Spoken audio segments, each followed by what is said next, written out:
Police file.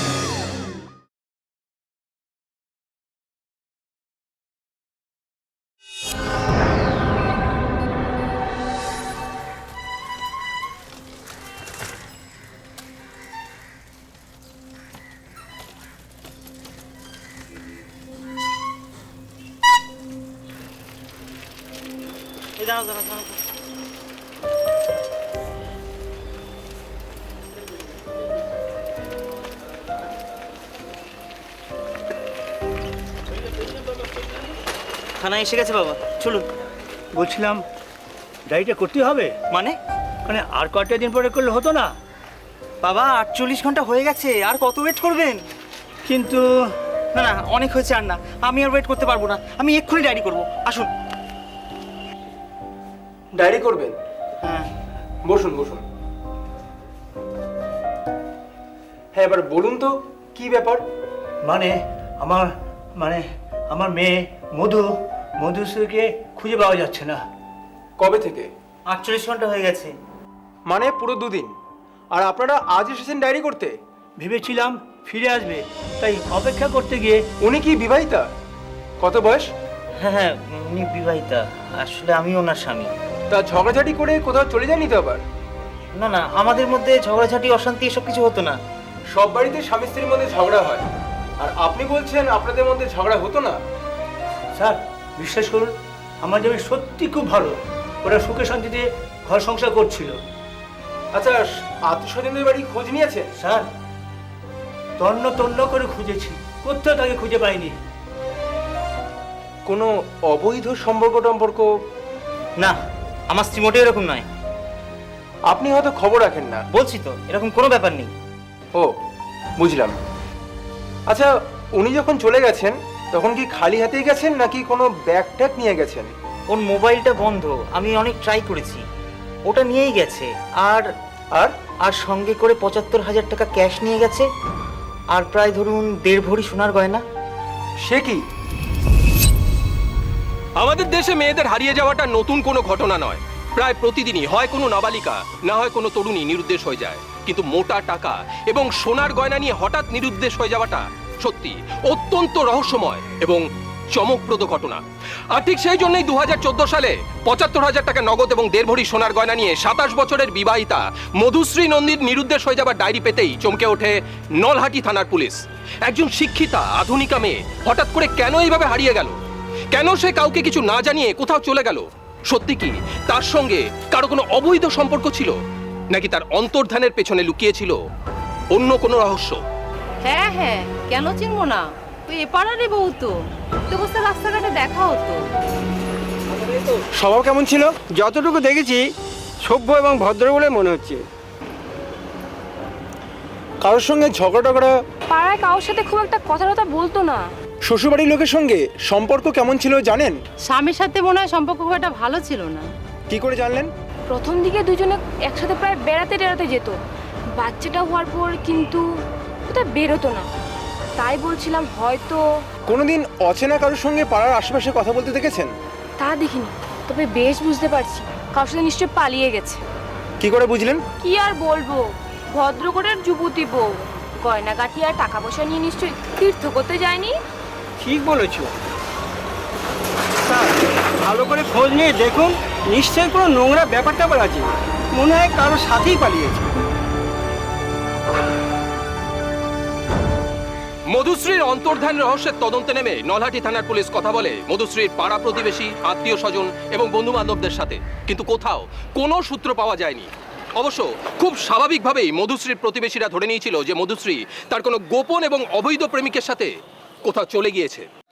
Police তবু হাল ছাড়েনি, মধুশ্রীকে খোঁজার সব রকম চেষ্টা চালাচ্ছিল তদন্তকারী অফিসাররা। কিন্তু 15 দিন কেটে গেলেও এবং শত চেষ্টা করেও মধুশ্রীর কোনো রকমের কোনো খোঁজ পাওয়া যায় না। কিন্তু তারপরেই ঘটে যায় এমন এক ঘটনা যা কিনা এই কাহিনীর মোড় সম্পূর্ণ ঘুরিয়ে দেয়। এখানেই বলেছিলেন? স্টেশন চত্বরে তো অনেক দোকান, কোন দোকানটা কে জানে? বাবা,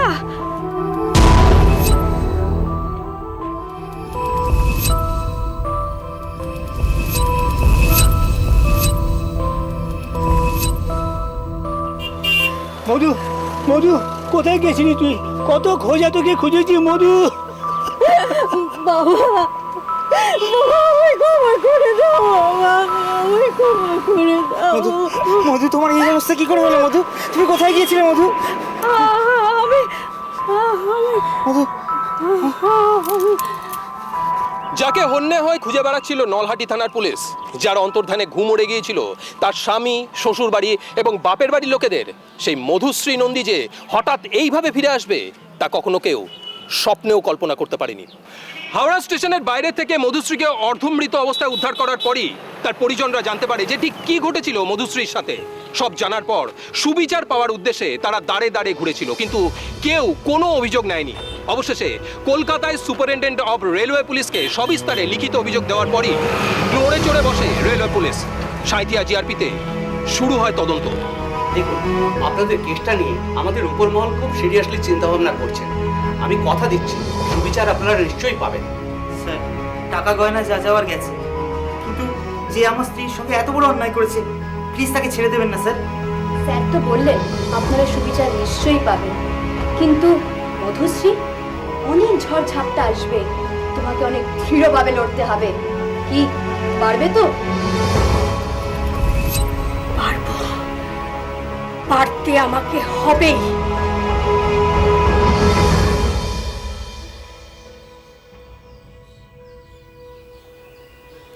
ওলে বাবালে, এই দুষ্টুমি হচ্ছে, ঠিক করে খেয়ে নাও সোনা। আরে আবার নিবিড় কামড়ানো হচ্ছে। খেয়ে নাও একদম খেয়ে নাও সোনা, লক্ষ্মী সোনা, খেয়ে নাও। একেবারে তোমার মতো হয়েছে, হাড়ি বজ্জাত। যা, আমি বজ্জাত? তোমার কি মনে হয়? আমি শান্ত লক্ষ্মী একটা মিষ্টি বউ। শান্ত লক্ষ্মী মিষ্টি বউ? আরে তুমি হাসছো কেন? তুমি নিজের ডাক নিজে পেটাচ্ছ দেখে আমার হাসি পেয়ে গেল। না মশাই, আমি আমার নিজের ঢাক মোটেও পেটাচ্ছি না। Sorry sorry sorry. তোমার তো সেই একটাই কথা, শুধু সরি আর সরি। আরে ডার্লিং, এই সরি বলাটা কিন্তু খুব ভালো জিনিস। আমার বাচ্চা যখন বড় হবে আমি ওকে প্রথমেই সরি বলতে শেখাবো। আহা, মামা বাড়ির আবদার। আগে ওকে মা ডাক শেখাবো, তারপরে সবকিছু শিখবো। মা? শুধু মা বলেই ডাকবে? বাবা টাবা ডাকবে না? ডাকবে তো, ওরে। পরে কেন? পরে কেন? আমি মা ডাকটা প্রাণ ভরে শুনতে চাই, মন দিয়ে সেটাকে ফিল করতে চাই। তোমায় একটা কথা বলবো? বলো। তুমি আবার বেবি বেবি করে আমাকে ভুলে যাবে না তো? কেন তোমাকে ভুলবো কেন? তোমার জন্য আমি কনসেপ্ট করেছি, এত সুন্দর একটা বেবি পেয়েছি। তোমাকে আমি কি করে ভুলবো বলো? I love you. I love you two.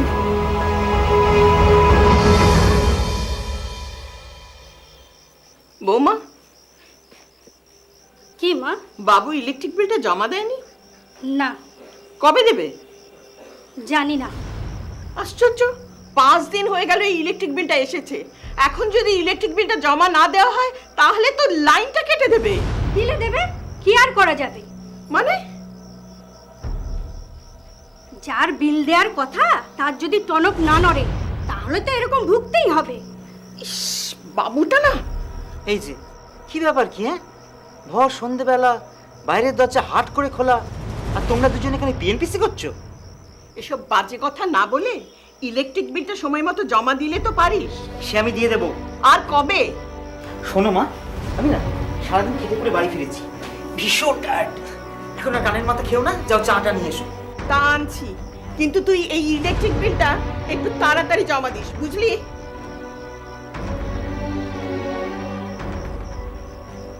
সারাদিন খাটাখাটনি করে কি লাভ হচ্ছে শুনি?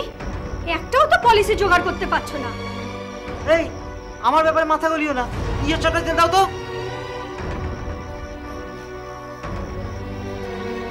শোনো, ভুলে যেও না, আমরা 3টে প্রাণী তোমার উপর নির্ভর করে বেঁচে আছি।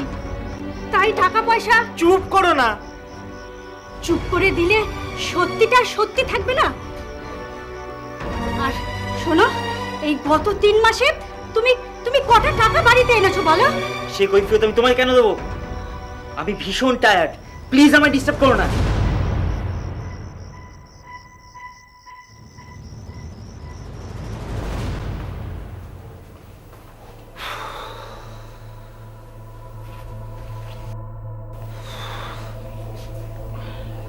আমাকে একটা সত্যি কথা বলবে? কি সত্যি কথা? তুমি বাইরে অন্য কারোর পেছনে টাকা পয়সা খরচ করছো না তো? মানে? আমি এখন পুরনো হয়ে গেছি, নতুন হয়তো কেউ জুটেছে তাই। একদম বাজে কথা বলবে না। তাহলে এত অভাব হচ্ছে কি করে? বলছি তো, চিটফান্ড কেলেঙ্কারির পর কেউ জীবন বিমায় 1 পয়সা লগ্নি করতে চাইছে না, সবাই ভয় পাচ্ছে। কিসের ভয়? কিসের ভয় তুমি বুঝতে পারছো না? না, আমার তো মনে হয় এইসব কোনো ব্যাপারই নেই। হয় তুমি কারোর পেছনে জলের মতো টাকা ঢালছো, নয়তো জুয়া আর রেস খেলতে শুরু করে দিয়েছো। তোমার কি হলো শুনছো? কি হয়েছে? বিয়ের পর দেখতাম তুমি কারি কারি লোকেদের পলিসি করছো, তো এখন হঠাৎ কি হলো বলো তো? আরে কি হলো?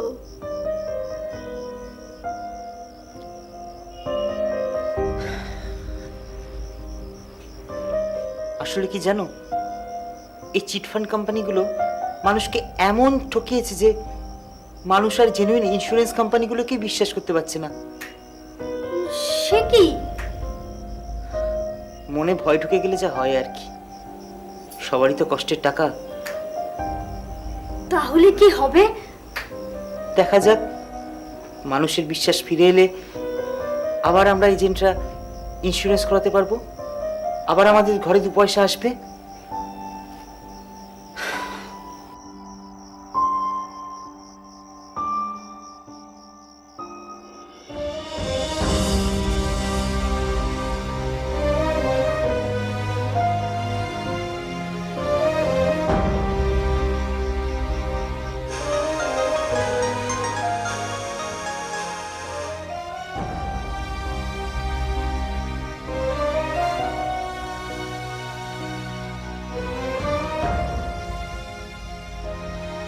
এত রাতে ফ্রেন্ড রিকোয়েস্ট কে পাঠালো? দেখি তো। অভিষেক জানা, কে এটা? দেখি তো প্রোফাইলটা। ইঞ্জিনিয়ার, কোনো মিউচুয়াল ফ্রেন্ডও তো নেই। তাহলে চিনল কি করে আমায়? যাকে অ্যাকসেপ্ট তো করেনি, পরে দেখা যাবে।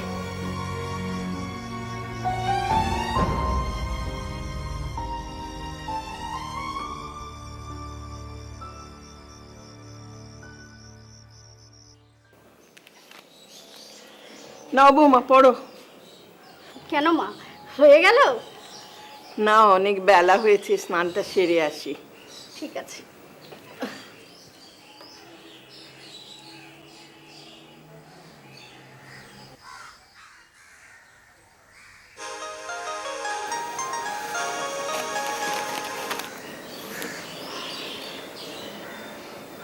মেসেজ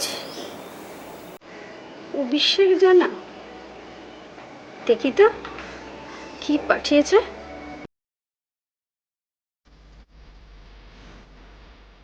অনেকটা দূর বাট ফ্রেন্ডশিপ হতে পারে। রিয়েলি?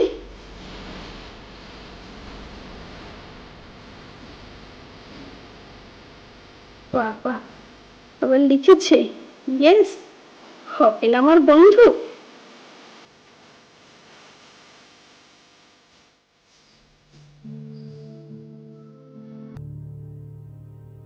ফেসবুকের মাধ্যমে ওনার সঙ্গে আসামির মানে হয়, যোগাযোগ হয়।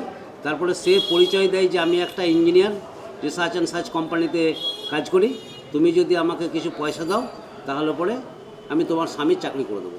তারপরে ও কিন্তু স্বামীকে একটা সারপ্রাইজ দেওয়ার জন্য বাড়িতে কাউকে কোনো কথা না বলে ওর সঙ্গে ওর যোগাযোগ রাখতে থাকে। অভিষেক, হ্যাঁ আমি কখন থেকে তোমার জন্য ওয়েট করছি। সরি আমার আসতে একটু লেট হয়ে গেল। শোনো না, তুমি যা যা বলেছিলে। না এখানে নয়, ওদিকে একটা পার্ক মতো আছে, চলো ওখানে গিয়ে বসে কথা হবে। ঠিক আছে, চলো চলো।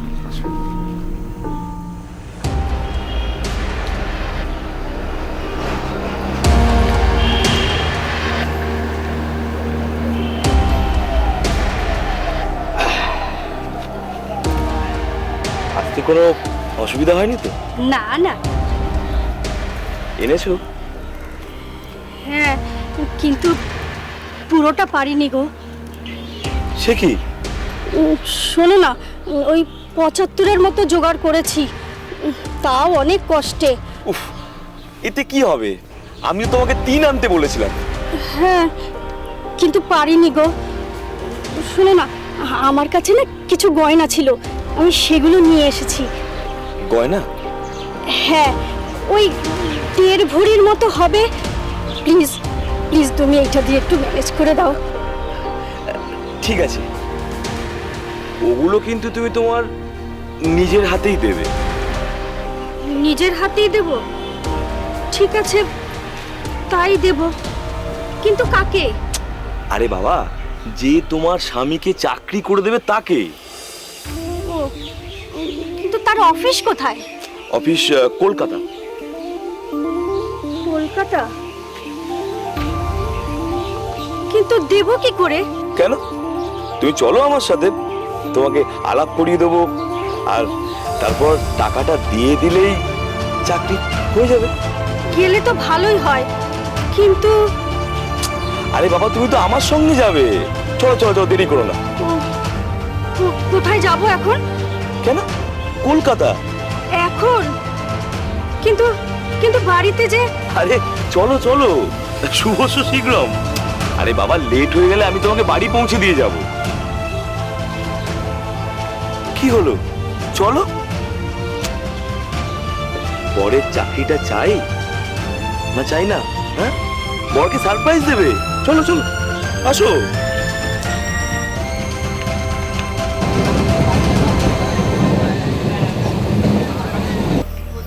কি অফিস বন্ধ হয়ে গেছে? তাহলে কি হবে? আচ্ছা ঠিক আছে।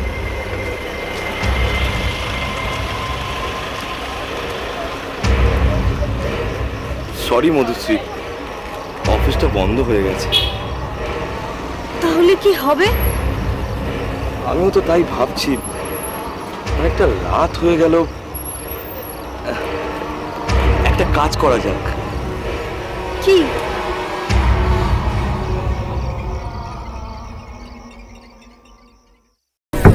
Police file.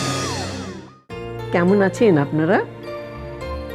আমাদের জীবনের সাথে জড়িয়ে গেছে বৃদ্ধাশ্রম, আর বৃদ্ধাশ্রমের জীবনের সাথে আমরাও জড়িয়ে গেছি। সময় বদলাচ্ছে, দিন পাল্টাচ্ছে, আমাদের জীবনেও এসেছে নানা বদল। আমাদের জীবনের নতুন গল্প শোনাতে খুব শিগগিরই আসছি আমরা। দেখা হবে বৃদ্ধাশ্রমের 2য় ভাগে। আমার ঠিকানা তাই বৃদ্ধাশ্রম। প্রথম ভাগের বিপুল জনপ্রিয়তার পর 2য় ভাগের নতুন কাহিনী নিয়ে আমার ঠিকানা তাই বৃদ্ধাশ্রম আসছে। Police file.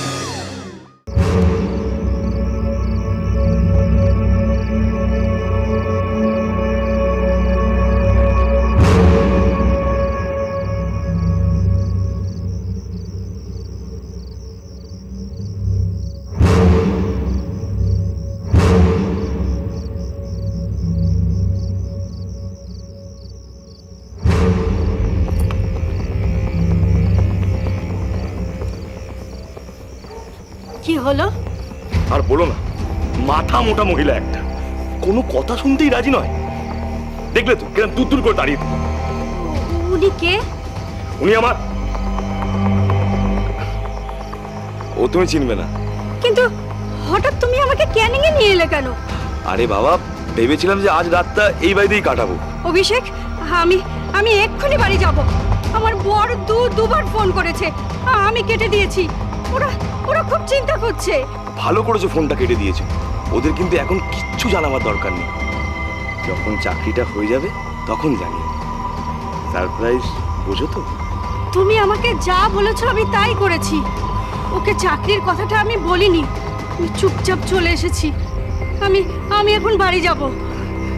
দেখো, টেনশন করো না, আজকে রাতটা বোধ হয় আমাদের প্ল্যাটফর্মেই কাটাতে হবে, তারপরে কালকে কি? চল।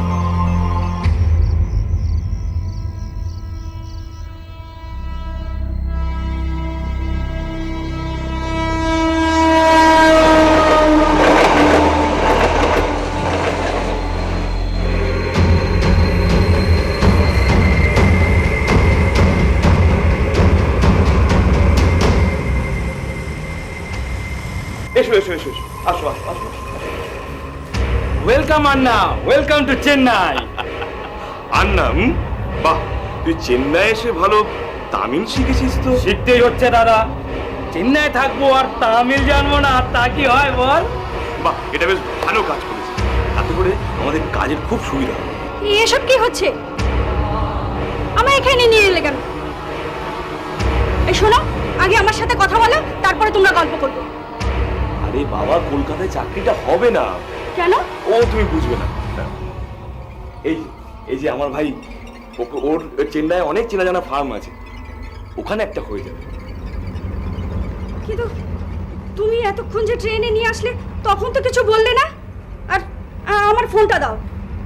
ফোনের চার্জ শেষ, বন্ধ হয়ে গেছে, ওটা নিয়ে আর লাভ নেই। চার্জার জোগাড় করো, আমার বাড়িতে হয়তো ফোন করছে। এই কি করব না করব সেটা আমি বুঝবো, বুঝলে? তাছাড়া বেটার হয় তুমি যদি এখন বাড়ির কারোর সঙ্গে না কথা বলো। কেন? বাড়ির বাইরে কয়েকটা রাত কাটিয়েছো, এখন কি বাড়ির লোকেরা তোমাকে সহজে মেনে নেবে?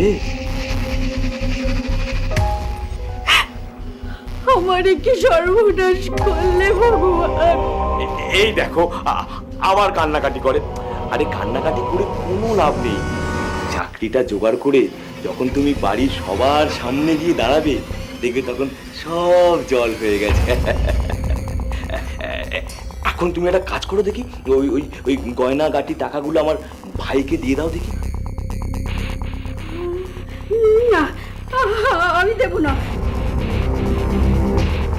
কোনো ভয় নেই ম্যাডাম, আমাকে চোখ বন্ধ করে বিশ্বাস করতে পারেন। কই কই দিন দিন।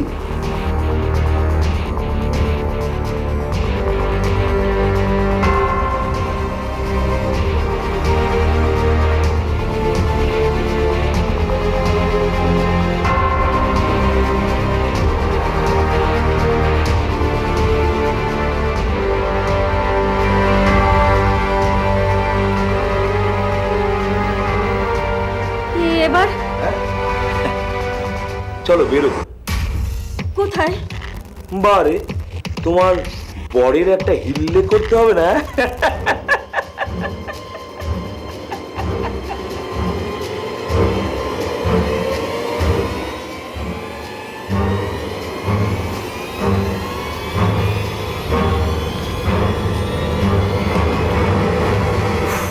কি আশ্চর্য, একটা অটো পাচ্ছি না।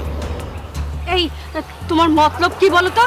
আমাকে কেন এখানে নিয়ে এসছো? চুপ, একদম চুপ। শোনো না, আমাকে ফোনটা একটু দাও না, আমি বাড়িতে ফোন করব।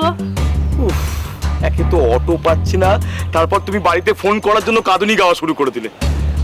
ওসব পরে হবে। আশ্চর্য, আমি কিছু বলতে পারবো না? না, পারবে না, মুখ বন্ধ করে থাকবে।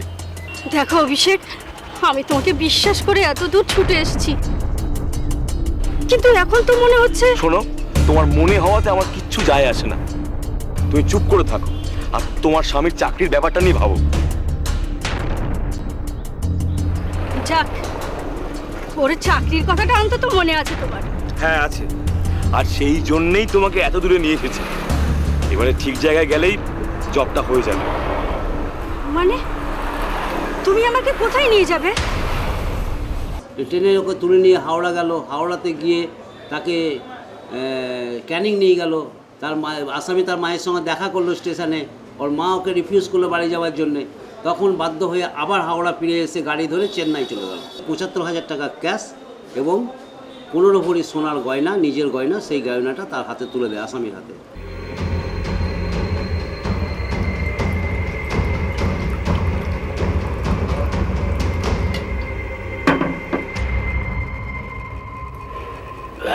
ছি ছি অভিষেক, কোথায় তুমি আমার বরের একটা চাকরি জোগাড় করে দেবে, তা নয় বসে বসে মদ খাচ্ছ।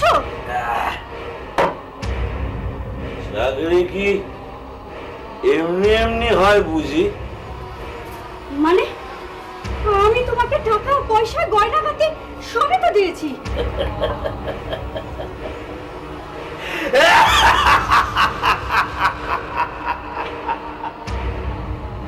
ওতে কি হয়?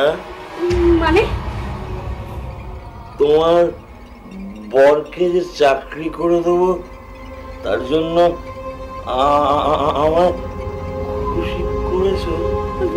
তার মানে কি বলতে চাইছো তুমি?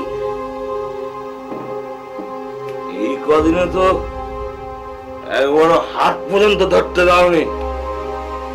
ও এবার বুঝেছি, এটা তোমার একটা ভালো মানুষের মুখোশ। তুমি আমাকে এইখানে একা টেনে এনে আমাকে ভোগ করার ধান্দায় ছিলে, তাই না?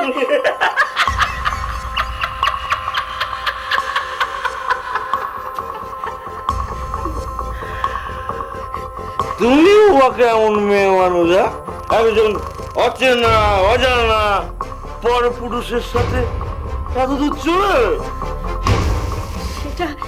সেটা তুমি কি করে বুঝবে? সেটা বোঝার ক্ষমতা তোমার নেই। ছি!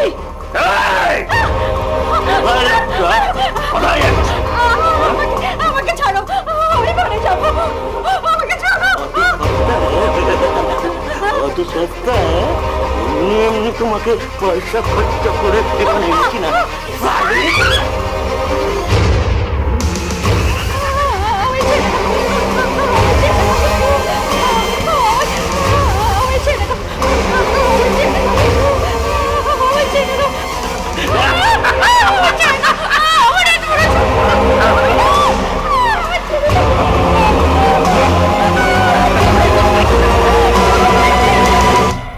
স্বামীকে চাকরি দেবার প্রতিশ্রুতি দিয়েছিল অভিষেক, টাকা এবং গয়নাও নিয়েছিল সেই জন্য।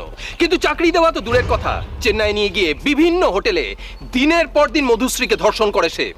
পশ্চিমবঙ্গ থেকে অনেক দূরের এক শহরে সম্পূর্ণ একা অসহায় মধুশ্রী তাকে অনেকবার বাধা দেওয়ার চেষ্টা করেও পারিনি, উল্টে হুমকির মুখে তাকে দিনের পর দিন সহ্য করতে হয় এই যৌন নির্যাতন।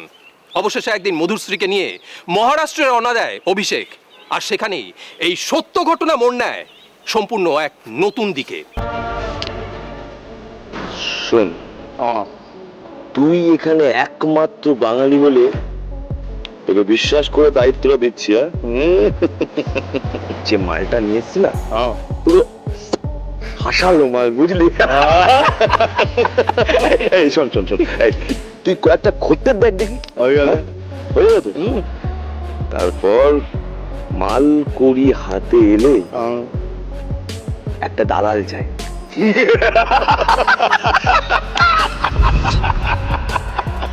সে কি ওরা আমায় বিক্রি করবে?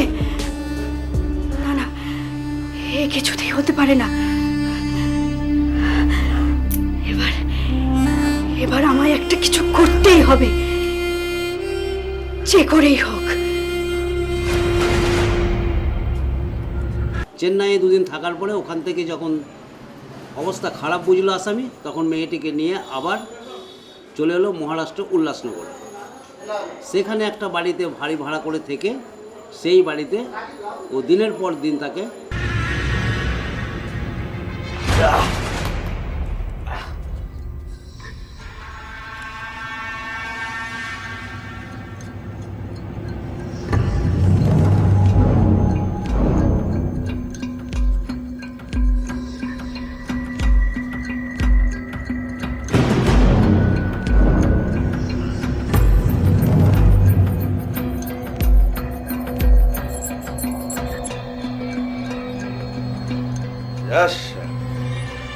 এখন শেষ?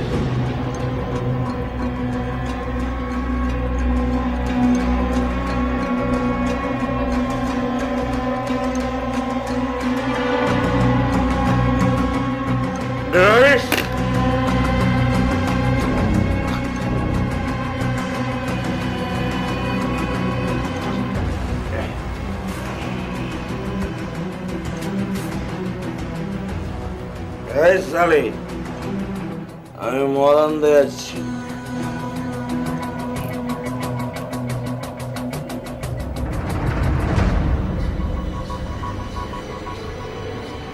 রেডি থাকিস না,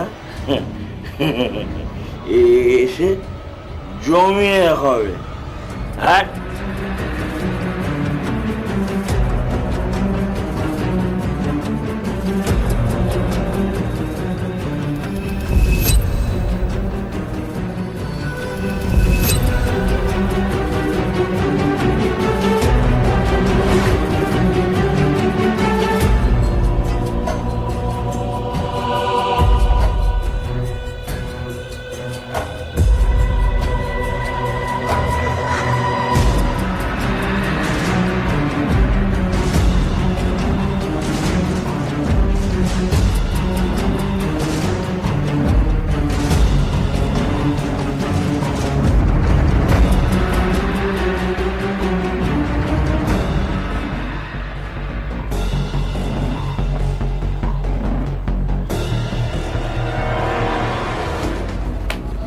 বুঝলে রূপা, ছেলেটার আসল নাম হচ্ছে তারাপদ। হ্যাঁ স্যার, আর নাম পাল্টে সোশ্যাল সাইটে অ্যাকাউন্ট খোলে। রাইট। কখনো অভিষেক, কখনো রোহিত। তাহলে কি করে ধরবো স্যার? পসিবল সব জায়গায় রেড করো, কিন্তু ওখানেও না পেলে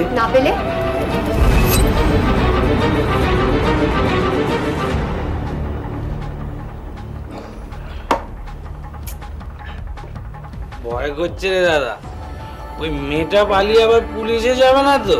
দোষ, ওসব কিচ্ছু হবে না। ওসব মেয়েদের না আমার খুব ভালো করে চেনা আছে।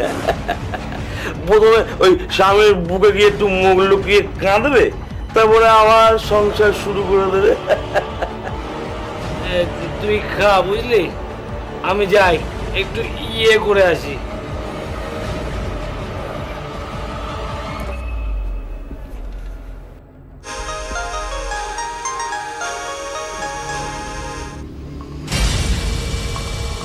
Wow, friend request. দেখি তো কে? সুপ্রীতি দত্ত। বাহ, প্রোফাইল পিকটা তো বেশ দারুণ। হ্যাঁ,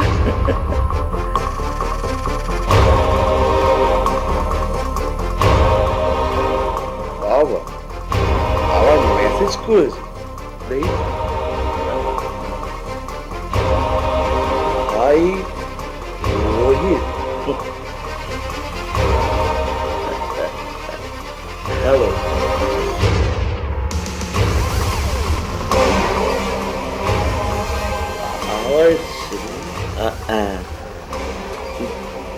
তুমি ইঞ্জিনিয়ার? ইয়েস।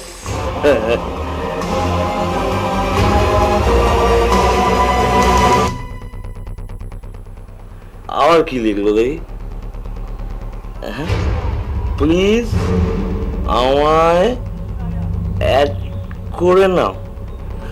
ওকে। এই দাদা, আবার মোবাইলে গুটুরগু করছিস? নতুন মুরগি ফেলেছে, আবার চ্যাটও করছে। এগোই দেখি দেখি। এই দেখ, এই দেখ।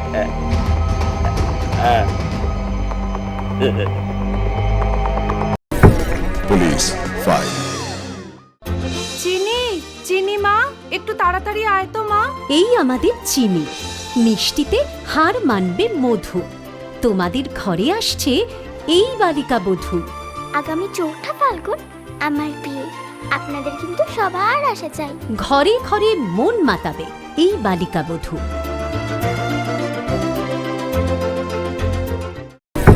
পুলিশ 5। সে কি সুপ্রীতি, তুমি আমাকে এতদিন পরে বলছো যে তোমার ঘরে এত অভাব? আচ্ছা কি হয়েছে? আচ্ছা আচ্ছা, তোমার চাকরি চাই তাই তো? আচ্ছা হয়ে যাবে। আচ্ছা তুমি এক কাজ করো তো, তুমি 1000 কোটি জোগাড় করে আমার সঙ্গে দেখা করো। কি পারবে না? আচ্ছা তাহলে 10 পারবে? 10 ওকে, তুমি 10,000 টাকা জোগাড় করে আমাকে ফোন করো। হ্যাঁ হ্যাঁ, আরে বাবা তারপরে আমি তোমাকে বলে দেবো যে কখন কোথায় তোমাকে আসতে হবে, ঠিক আছে? ওকে চলো বাই, হ্যাঁ রাখছি। ওকে, ফোন নাম্বারটা দিয়ে তাহলে কাজের কাজ হয়েছে, কি বল দাদা? সে আর বলতে, এবারও টাকাটা জোগাড় করতে পারলেই আমরা সোজা কলকাতা।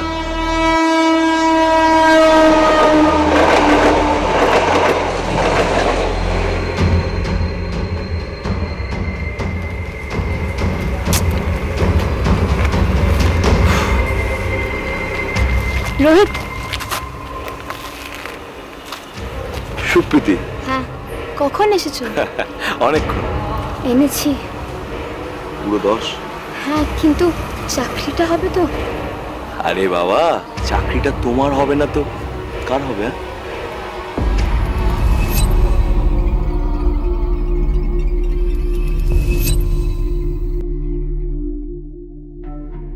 কি নামে ডাকবো তোকে? তারাপদ, অভিষেক নাকি রোহিত?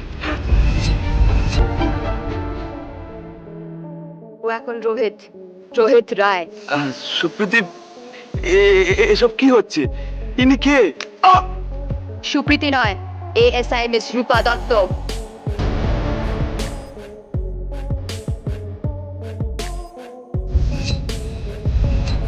এই দেখুন স্যার, এখন রোহিত রায় নামে অ্যাকাউন্ট চালাচ্ছে। ফ্রেন্ড রিকোয়েস্ট পাঠাও, আর তুমি তাকে বলবে তোমার নাম সুপ্রীতি, পারলে চ্যাট কর।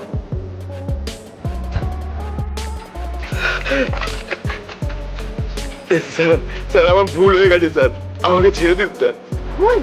তুই অন্যায় করেছিস, অনেক খুঁজেও তোকে পাইনি আমরা। যেই ফাঁদে তুই শিকার ধরিস, ঠিক সেই ফাঁদে তোকে ধরলাম আমরা। এই নিয়ে চলো দেখে। ছেড়ে দিন স্যার আমাকে, আমাকে ছেড়ে দিন স্যার।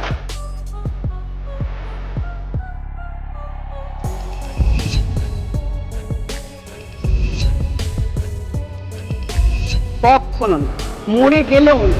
ও মামা, তুমি একটু ভাবো মা, আমরা নতুন বিয়ে করেছি মা, তুমি প্লিজ মা আজকের রাতটা আমাদের এখানে থাকতে দাও মা। তোর কোনো কথা আমি বিশ্বাস করি না, নিজেকে শোধরা, না হলে এ বাড়িতে তোর ঠাঁই হবে না। আমরা বুঝবো তুই মরে গেছিস, মরে গেছিস।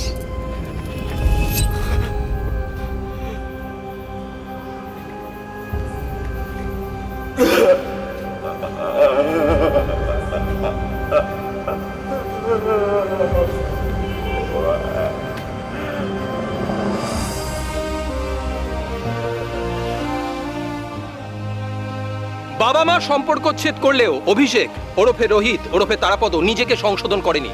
সোশ্যাল নেটওয়ার্কিং সাইটে নাম পাল্টে পাল্টে মেয়েদেরকে ফাঁসিয়ে তারপর তাদেরকে পাচার করতে গিয়ে অবশেষে ধরা পড়ে যায় পুলিশের হাতে। মেয়েটি ওখানে পালাতে সক্ষম হয়েছিল প্রায় 7-8 দিন পরে। এসে ওর স্বামীকে প্যাসেঞ্জারের কাছ থেকে একটা মোবাইল নিয়ে তা ফোন করে দেয়, আমি নামছি, তুমি ওখানে ওয়েট করো। তখন ওর স্বামী গিয়ে ওখান থেকে ওকে নিয়ে আসে। ওকে পাচার করে দিয়ে ও এবার একটা মোটা টাকা ও রোজগার করতো। ও কোনো চাকরি কিছু করে না আসলে। আমাদের বিশ্বাস যে তার কঠোর শাস্তি হবে, যাতে তার মতন মুখোশধারীরা আর মানুষের বিশ্বাস আর মানুষের মর্যাদা নিয়ে খেলতে সাহস না পায়। আর আপনাদেরও সোশ্যাল মিডিয়া ব্যবহারের ক্ষেত্রে অত্যন্ত সতর্ক থাকতে হবে, বিশেষ করে সাবধান থাকতে হবে মেয়েদেরকে। খবরের কাগজে সবটা লেখা থাকে না, সেই সবটাই তুলে ধরে পুলিশ ফাইলস। আজ এই পর্যন্তই, পরবর্তী পর্বে ফিরে আসবো এরকমই কোনো সত্য ঘটনার চিত্ররূপ নিয়ে। ততক্ষণ সুস্থ থাকুন, সতর্ক থাকুন, সাবধানে থাকুন আর দেখতে থাকুন পুলিশ ফাইলস।